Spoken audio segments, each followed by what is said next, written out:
Guys अभी बस मैं तुम लोग को इतना बोलूंगी कि यार तुम लोग को पता नहीं है क्या बहुत गुस्सा आता है जब लोगों में शर्म बची नहीं है सिचुएशन में। सोल गॉडल मत। ऑलरेडी टीडी की जो स्क्वाड है वो वहां देखने को मिल रही है। सो चैम्प उनके काफी ज्यादा करीब, कुणाल और उनकी टीम यानी कि डीएलजी देखने को मिल रही है। लॉल्स जहां वो खड़े थे वहीं पे एग्जैक्टली वो स्क्वाड आती देखने को मिली है। निक को इस बार फिर डाउन किया गया है। एक बार फिर मौका मिल रहा है टीएलजी को अपने फिनिशेस के नंबर को बनाने का। हालांकि लॉल्स खुद भी काफी ज्यादा लो है और ग्रेनेड्स स्मोक्स वर्षा करी जा रही है, इनकी कवर भी बनाया जा रहा है और अपने अपोनेंट्स को समाप्त करने की कोशिश भी करी जा रही है। टेटू वो भी डाउन हो चुके हैं। ये प्रॉब्लम्स बढ़ रही है अब टीम टीएलजी के लिए, लेकिन लॉल्स वो फिनिशेस की मात्रा को लगातार इकट्ठा करते चले जा रहे हैं। क्या दूसरा जो प्लेयर था उनको भी उन्होंने फिनिश किया। 2 फ्रैग्स जो लॉल्स निकाल चुके हैं अपनी टीम के लिए। जो तीसरा नॉक है वो भी बड़ी आसानी से उन्होंने यहाँ पर निकाला है। और अब जो चौथे प्लेयर है उनको भी देखा गया सामने की साइड पे। लॉल्स एक और प्लेयर को डाउन करते हुए, लॉल्स एक और प्लेयर को उन्होंने डाउन किया। और यहाँ पर सुचैम्प आए थे यहाँ पर फाइट करने के लिए, पर team lols and lols gaming उन्होंने ये कारनामा क्या बढ़िया तरीके से करके दिखाया। सारे प्लेयर्स को एलिमिनेट करता हुआ ये प्लेयर, और सबसे बड़ी बात कि उन्होंने अपने टीममेट उनको भी बचाने की जिम्मेदारी उठाई है। अभी भी T2 गेमिंग रिवाइवल पॉसिबल है। पर वो ग्रेनेड धीरे धीरे करके पास आता जा रहा है। इंसर्जेंट्स इनके इस फैज नाम के खिलाड़ी के द्वारा वो जो ग्रेनेड आया था शुरुआत में कसीदे पड़े गए उसके, लेकिन फिलहाल फैज खुद नॉकड आउट है। दिक्कतें बढ़ रही हैं अब इस टीम के लिए।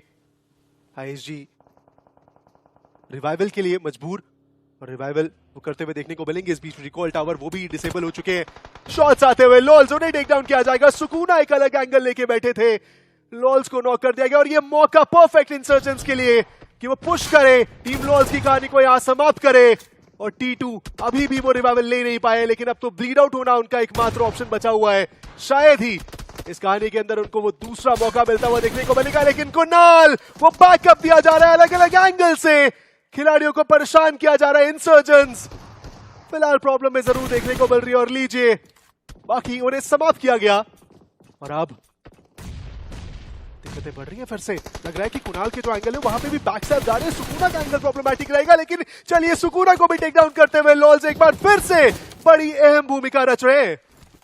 और ये एक अच्छा कॉल भी था जहां पर T2 को रिवाइव ना करके उन्होंने कहा कि पहले लॉल्स को रिवाइवल दिया जाए, और उसका फायदा मिला है क्योंकि लॉल्स उन्होंने बढ़िया नॉक्स निकाले अपनी टीम के लिए। जो बढ़िया फ्रैग्स थे वो भी उन्होंने कंफर्म किया।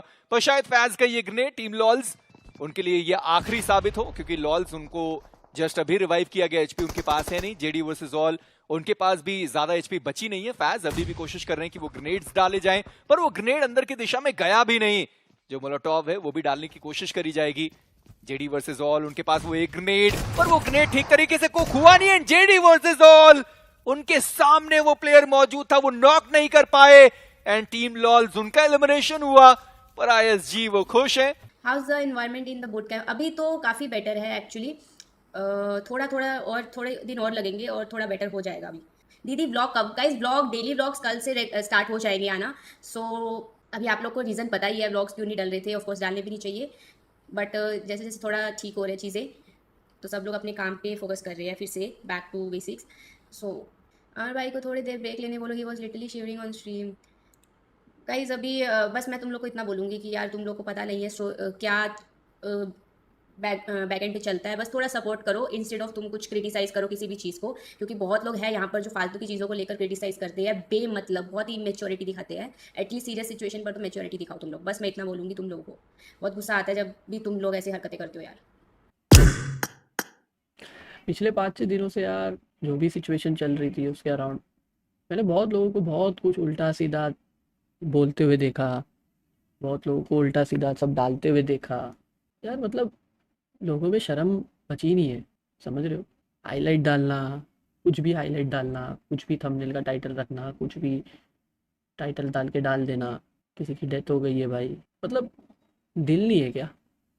थोड़ी भी शर्म नहीं है क्या? समझ में नहीं आता लोग किस हद तक चले गए हैं कि मतलब मैं क्या बोलूँ यार, मेरे पास शब्द नहीं है बोलने के लिए। बट देख के काफ़ी तकलीफ़ हो रही थी।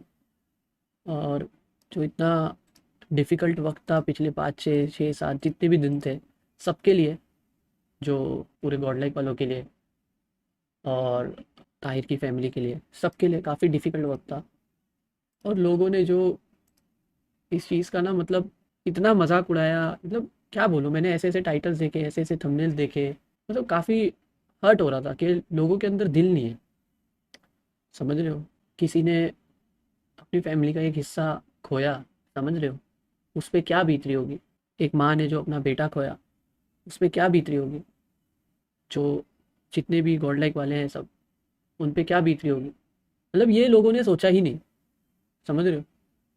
और क्या क्या अलट पलट पलट सलट सब लिखते हैं, पता नहीं। हॉस्पिटल जब पहुंचा तो मतलब मेरा तो दिमाग काम नहीं कर रहा था, समझ रहे हो? कि प्रोसेस करना इतना हार्ड नहीं होता, मतलब इतना इजी नहीं है गाइस। तो तुम्हें कोई चीज़ प्रोसेस करना है ना, वो बहुत हार्ड होता है। तो फिर क्या बोलो यार, मतलब गॉड लाइक के मैनेजमेंट के बारे में उल्टा सीधा लिख रहे हैं, फिर वो स्ट्रीम वाला क्या इशू हुआ उसके बारे में उल्टा सीधा लिख रहे हैं। भाई मैं शाम में पहुंचा हूँ, जो बंदे वहाँ सुबह से खड़े हैं, ठीक है, जो बंदे वहाँ सुबह से खड़े हैं, अमर भाई, क्रॉन्टन भाई, दिगंबर दादा, रेवन भाई, जितने भी लोग थे, सब लोग जो सुबह से उधर है, उनकी क्या सिचुएशन होगी? वो उस मंजर को बार बार देखना, उस सिचुएशन को बार बार देखना, सब प्रोसीजर को कंप्लीट करना, तुम समझ रहे हो? कि और फिर उन लोग को ही बुरा बुरा बोलना, मतलब बहुत सब देखा ना जो पिछले 4-5 दिनों में, बहुत बुरा लगा। मत किया करो यार गाइस किसी चीज़ का मजाक, और वो भी इतनी सीरियस, इतनी पर्सनल चीज़ का मजाक, इतना सब उल्टा सीधा ट्रोल, उल्टा सीधा बोलना। और अगर तुम लोग को ना ऐसा मतलब हर चीज़ मस्ती लगती है ना, तो एक बार खाली अपने घर पे जाके ना अपनी मम्मी को ये पूछना कि मम्मी, अगर किसी माँ ने अपना जवान बेटा खोया हो तो उस पर क्या बीत रही होगी? और तुम लोग कभी ये सोचना कि तुम्हारे दोस्त हो या कुछ हो और कोई अपना दोस्त खोए तो उस पर क्या बीत रही होगी? ये सब कभी किसी से पूछना, अगर तुम लोग को समझ नहीं है तो। तुम गेम से रिलेटेड हेट देते हो, चलता है, समझ में आता है, गेम पे क्रिटिसाइज करते हो, समझ में आता है भाई, बट किसी की डेथ का मजाक मत बनाना, हम्बल रिक्वेस्ट है। और जो भी सब कुछ जो भी रहता है ना, सब प्रोसीजर वाइज ही होता है। जैसे अमर भाई ने भी स्ट्रीम पे बोला था, अगर किसी को कुछ डाउट है तो कारगर पुलिस स्टेशन चले जाना, चले जाओ अगर आपको डाउट है तो। जो मैंने वो सब देखा ना, फिर मेरे को बहुत तकलीफ हुई कि भाई जो बंदे उधर, मतलब मैं जब देखा तो एक एक बंदा एक एक चीज़ करवा रहा है, खड़े खड़े हर चीज़ मेहनत कर रहा है, खड़ा है, सब सामने फेस कर रहा है, आंखों में आंसू है फिर भी फेस कर रहा है। तो उनको यार बुरा बुरा बोल के सही नहीं, मतलब और के बारे में बुरा बुरा बोलना वो सब भी गलत, मेरे को जो फील हो। क्योंकि बाकी जो होना है तो होना है, ऊपर वाले को जो मंजूर है होता वही है, जो मंजूर है खुदा है। अमर भाई पर तो वैसे पूछो, क्या पूछो? और हर सिचुएशन में ना, हर सिचुएशन में सोल गॉडल मत किया करो। सब सिचुएशन सोल गॉडल वाली नहीं होती है, कोई सिचुएशन पर्सनल भी होती है। थोड़ा ये सब चीज़ों को दिमाग में रखो अपने। अगर तुम नहीं रख सकते हो ना, तो ऊपर वाला सब देख रहा है, जो तुम हरकतें अभी कर रहे हो ना, इसका हिसाब तुम्हें देना पड़ेगा, इतना याद रखना। और इतना क्या हुआ, कैसे हुआ, तुम क्या करोगे जान के?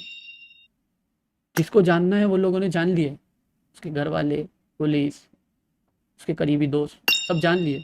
तो दोस्तों ऐसी ही बेस्ट टीम गॉड लाइक की वीडियोस एंजॉय करने के लिए चैनल को सब्सक्राइब कीजिएगा and yes bell icon press करना।